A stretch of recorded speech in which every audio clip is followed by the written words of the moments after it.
Hi there, I'm Danny Flexen. Welcome to SecondsOut FLEXpectations. We're here every Thursday, 4:30 p.m. to look forward to the boxing action ahead at the weekend. And this week, obviously, there's a huge show. Vasiliy Lomachenko is in town, one of, if not the pound-for-pound best fighters on the planet right now, visiting the UK for the first time, I believe, since his amateur days, to take on Luke Campbell, defending a couple of his world lightweight titles, but also for the vacant WBC lightweight title, for which Campbell was the mandatory contender. Big, massive headliner there at the O2 and on Sky Sports box office. And I'm going to give you a round by round, not round by round, I don't know why I said that, fight by fight rundown, easy mistake to make, of the top 6 fights on what is a deep, good value card in my view. So let's start with the most recently announced, and that's James Tennyson clashing with Atif Shafiq for the WBA International lightweight title, vacant belt. Although it was only announced this week, I believe it's been kind of in the works for a while. I think they have had a bit of notice for each other. And although I can't pick against Tennyson because he is the guy who's fought at world level, former European champion, stopped Martin J. Ward, of course, down at super featherweight, I am going to say that Atif Shafiq is a potential banana skin. Very talented guy, used to train at the Ingle Gym, now up in Manchester with Haroon Headley. Does a lot of strength and conditioning work with the boxing science guys. Greg Marriott, his nutritionist, who worked with Kell Brook previously, really good guy. And just a talented guy. He's come back well from the 2 defeats in his career. Looked really good in beating Lee Appleyard probably about a year or a bit more ago. And it's kind of trod water a little bit since then. Difficult style for Tennyson as well, I think. But there is a difference in levels. Tennyson's obviously only 3 fights removed from fighting Tevin Farmer for the IBF belt at super featherweight. But this is up at lightweight. It's Tennyson's first test really at the new weight as well. If he's underestimated Shafiq at all, and Shafiq and his trainer Haroon Headley are coming in very confident, that is a potential banana skin. I'd advise you all to tune in. I don't know if it's on the pay-per-view bit, Facebook Live, whatever they're doing, but make sure you watch it just in case. Joshua Buatsi comes back from on the AJ undercard in June in America. He's very impressive in getting rid of Marco Antonio Paraban, a former world title challenger.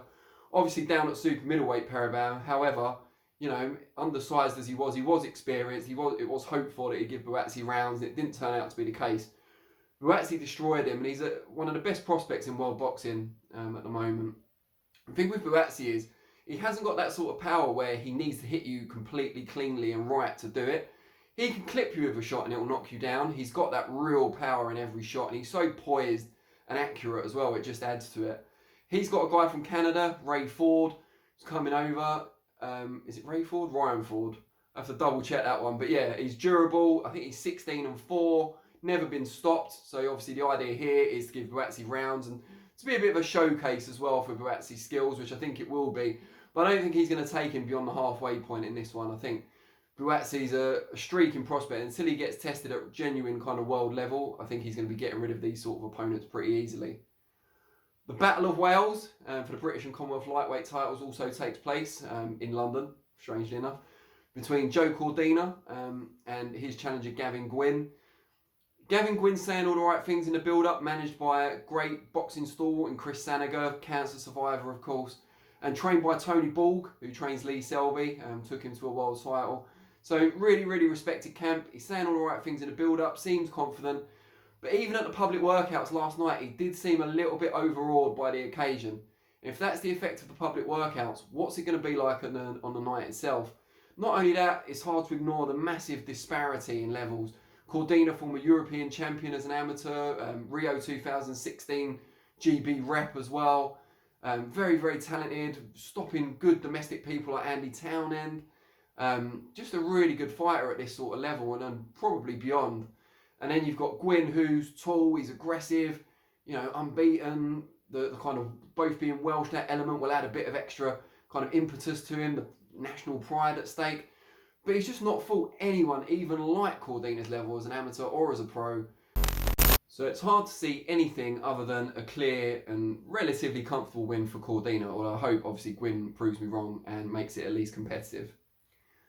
Now we come to the big 3 fights on the card, starting off with Charlie Edwards making a mandatory defence of his WBC flyweight title against Julio Cesar Martinez of Mexico. Martinez earned his shot by surprisingly knocking out Andrew Selby with body shots out in Mexico. It's the first time coming over to the O2 that he's fought outside his native country. Charlie Edwards is the sort of champion who seems to have grown with the title since beating Christopher Rosales for the belt. Had a bit of a cakewalk, won every round, shutout victory in his first defence against Angel Moreno, and now gets Mexican opposition, different type of style, come forward, aggressive, body puncher. Be interesting to see how Edwards deals with it, but I just think it's kind of made for him, the angles, the footwork, the stepping off. I think he can thoroughly outbox him. Whether he gets the stoppage or not is open to question, but I think it's set up for a showcase for Edwards, who loves fighting at the O2. It's kind of a home arena for him.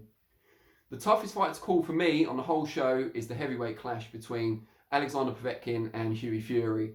Now, this is intriguing for a number of reasons, not least because Povetkin is the veteran former world champion who came over to knock out David Price and then give Anthony Joshua problems before succumbing in the second half of that fight. And Hughie Fury is obviously a still young contender, but has fought at world level already, pushed Joseph Parker hard for the WBO belt, probably didn't quite do enough. And then went out to Bulgaria, showed no fear for his final eliminator with Kubrat Pulev. Got cut badly early on in that fight and just didn't push on from there and fell to a points defeat.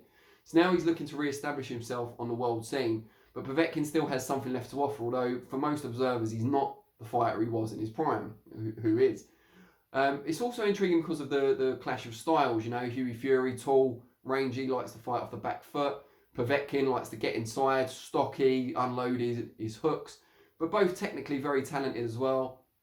Really, really intriguing fight. I'm not about to call it here, but don't miss it. I think it'll be maybe not the best fight to watch of the night, but probably the most competitive. That brings us to the main event. And I'm not going to break the trend and predict a Luke Campbell victory. I'm sorry, I really like Luke, but I haven't seen anyone yet predict, apart from Luke's own camp obviously, predict that he's going to win and beat Vasiliy Lomachenko. A lot have said that he can take him to points, a lot have said that he can give him more problems than anyone else has. But Lomachenko is just such a good fighter, and since his only defeat as a pro to Orlando Salido, where he was roughed up by an overweight opponent, I think he's just developed into a more complete fighter as well. He can outbox you from the outside, he can rough you up and bully you from the inside. He can do a bit of everything, and he seems to be growing more powerful, more relentless as he goes up in weight as well. It's hard to see anyone at lightweight or below beating him. Although Campbell, if anyone's going to do it, it could be him. He has got advantages in height, reach, natural size, power. Seems to be hitting harder than ever under Shane McGuigan. The camp are really confident as well, which obviously means something. But I think even Campbell is very best against Lomachenko is very best. Lomachenko wins. And I think Campbell against anyone else, even if he fought like Linares again, obviously he lost that really close decision to him out in America, would beat him and win the title. I think most lightweights Campbell could beat and win a world title. He's just unlucky that his world title shot in his prime has come against someone like Lomachenko. That's what I think, but I'd love to know what you think. So send in your comments below. Let us know your predictions for any of the 6 main fights or all of them, whatever you choose. Let us know what you think of as a potential upset on the card, and what you think will be the best fight to watch and the most competitive. It'd be great to hear from you. I'll be back on Monday with Reflections to review the O2 show, and Thursday 4:30 PM for the next FLEXpectations. Really appreciate your time as always, and I look forward to hearing from you. Cheers.